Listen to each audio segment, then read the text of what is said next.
নমস্কাৰ আপোনালোকে চাই আছে অসম সংবাদ ২৪ ঘণ্টা। আজি আমি অসম সংবাদ ২৪ ঘণ্টাই আহি উপস্থিত হৈছোঁ শ্বহীদ নগৰী ঢেকীয়াজুলিত। আৰু শ্বহীদ নগৰী ঢেকীয়াজুলিত আজি অসম চাহ কৰ্মচাৰী সংঘৰ ৬৩তম ত্ৰিবাৰ্ষিক অধিৱেশন অনুষ্ঠিত হৈছে। আমি দেখুৱাই আছোঁ সামগ্ৰিক পৰিৱেশ, এক সুন্দৰ পৰিৱেশৰ মাজেৰে অনুষ্ঠিত হৈছে অসম চাহ কৰ্মচাৰী সংঘৰ ৬৩তম ত্ৰিবাৰ্ষিক অধিৱেশন। আৰু এই অধিৱেশনক লৈ এতিয়া এক উখল মাখল পৰিৱেশ। আৰু এই অনুষ্ঠানটি অনুষ্ঠিত হৈছে বৰচলা শাখাৰ কাৰ্যালয়ৰ প্ৰাংগণত। আৰু এনেদৰেই আজি বিভিন্ন প্ৰান্তৰ পৰা আহিছে তেখেতলোকৰ বিষয়ববীয়াসকল, আৰু সকলোৱে আহি অনুষ্ঠানটিত অংশগ্ৰহণ কৰিছে। সঁচাই এক সুন্দৰ পৰিৱেশ আজি দেখিবলৈ পোৱা গৈছে এই অনুষ্ঠানটিত। আৰু ইয়াতে আছে তেখেতলোকৰ বিষয়ববীয়াসকল। আমি তেখেতলোকৰ পৰা এই অনুষ্ঠানটিৰ বিষয়ে কিছু কথা জনাৰ চেষ্টা কৰিম। দেখা গৈছে আজি দিনজোৰা কাৰ্যসূচীৰে অসম চাহ কৰ্মচাৰী সংঘৰ ৬৩তম যি ত্ৰিবাৰ্ষিক অধিৱেশন আজি অনুষ্ঠিত কৰা হৈছে। কি ক'ব আজিৰ দিনটোত? এইটো এটা চিৰপ্ৰচলিত প্ৰচেছ।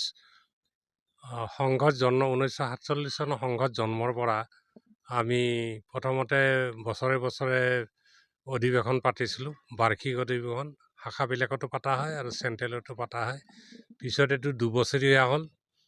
এতিয়া ক্ৰমান্বয়ে গৈ পেলাই আজি 6 বছৰ হ'ল, দুটা কাৰ্যসূচী হ'ল। গতিকে এতিয়া 3 বছৰীয়া হৈছে। এইটো এটা বাৰ্ষিক অধিৱেশন, ত্ৰিবাৰ্ষিক অধিৱেশন। এইটো এটা প্ৰচেছ সকলো শাখাতে হ'ব, হৈ আছে। আৰু চেণ্ট্ৰেলতো আমাৰ 31 তাৰিখে হ'ব। ইয়াত আমাৰ বিশেষকৈ সভাত আলোচনা হ'ব, সম্পাদকীয় প্ৰতিবেদনৰ ওপৰত আলোচনা হ'ব। আমাৰ বিভিন্ন সমস্যাবিলাক আছে, সমস্যাবিলাক কেনেধৰণে যোৱা 3 বছৰত সমাধান কৰা হ'ল, আৰু ভৱিষ্যতে আহি থকা সমস্যাবিলাক কেনেধৰণে সমাধান কৰা হ'ব, এইটো নতুন কমিটিয়ে ভৱিষ্যতে চিন্তা কৰিব। আৰু তাৰ উপৰিও আমাৰ কিছুমান সভাত প্ৰস্তাৱ গ্ৰহণ কৰা হ'ব। সেই প্ৰস্তাৱবিলাক আমি কাৰ্যকৰী কৰাৰ কাৰণে চেণ্ট্ৰেল মিটিঙলৈ 31 জানুৱাৰীৰ পৰা 1, 2, 3 দিনীয়া এটা কাৰ্যসূচীৰে মাৰ্ঘেৰিত যিটো কাৰ্যসূচী হ'ব, কেন্দ্ৰীয় কমিটিৰ আলোচনা চেচন, তালৈ আমি সেইবিলাক কাৰ্যকৰীকৰণৰ কাৰণে পঠাম।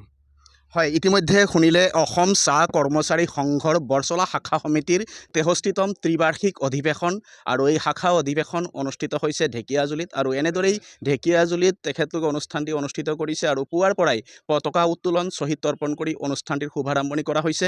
আৰু ইয়াত এটা অতি লক্ষণীয় বিষয়, প্ৰাণৰ শিল্পী জুবিন গাৰ্গ, এই জুবিন গাৰ্গকো তেখেতলোকে ইয়াত শ্ৰদ্ধাঞ্জলি দিয়া পৰিলক্ষিত হৈছে। আৰু এই প্ৰাণৰ শিল্পীগৰাকীক শ্ৰদ্ধাঞ্জলি দি তেখেতলোকে অনুষ্ঠানটি চলাই নিছে। সঁচাই এক সুন্দৰ পৰিৱেশৰ মাজেৰে আজি অনুষ্ঠানটি অনুষ্ঠিত হৈছে ঢেকীয়াজুলিত।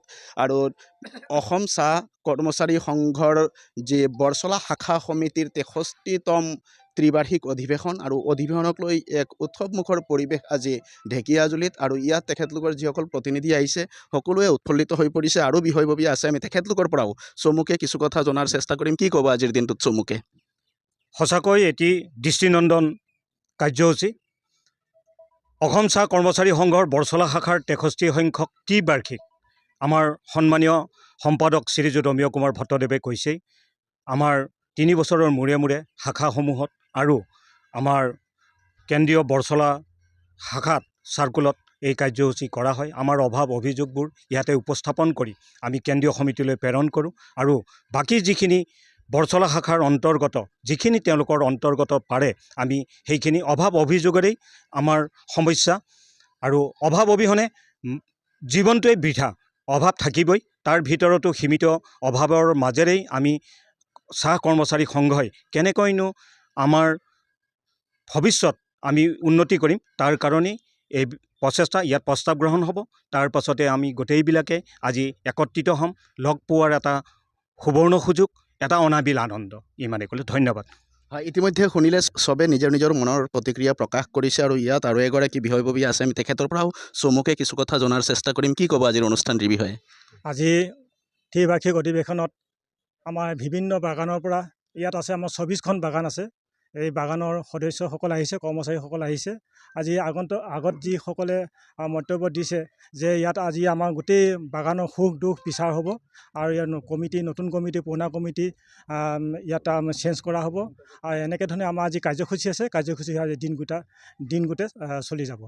হয়, ইতিমধ্যে শুনিলে এনেদৰেই চাহ কৰ্মচাৰী সংঘৰ যি বৰচলা শাখা সমিতিৰ 63তম ত্ৰিবাৰ্ষিক অধিৱেশন অনুষ্ঠিত হৈছে ঢেকীয়াজুলিত আৰু এই অনুষ্ঠানটিৰ পৰাই তেখেতলোকে কৰ্মচাৰীসকলৰ যিসমূহ সমস্যা এই সমস্যা সমাধানৰ কাৰণে কাৰ্যপন্থা গ্ৰহণ কৰিব আৰু চৰকাৰখনকো তেখেতলোকে নিশ্চয় হেঁচা প্ৰয়োগ কৰিব তেখেতলোকৰ যি দীৰ্ঘদিনীয়া দাবী এই দাবীসমূহ পূৰণ কৰাৰ কাৰণে আৰু তেখেতলোকৰ এই অনুষ্ঠানটি সাফল্যমণ্ডিত হওক আমিও তাৰে কামনা কৰিছোঁ আৰু সকলোৱে অসম সংবাদ 24 ঘণ্টা চাই থোৱাৰ কাৰণে মই প্ৰশান্ত বৈশ্যই ঢেকীয়াজুলিৰ পৰাই সকলোলৈ অভিবাদন জ্ঞাপন কৰিছোঁ।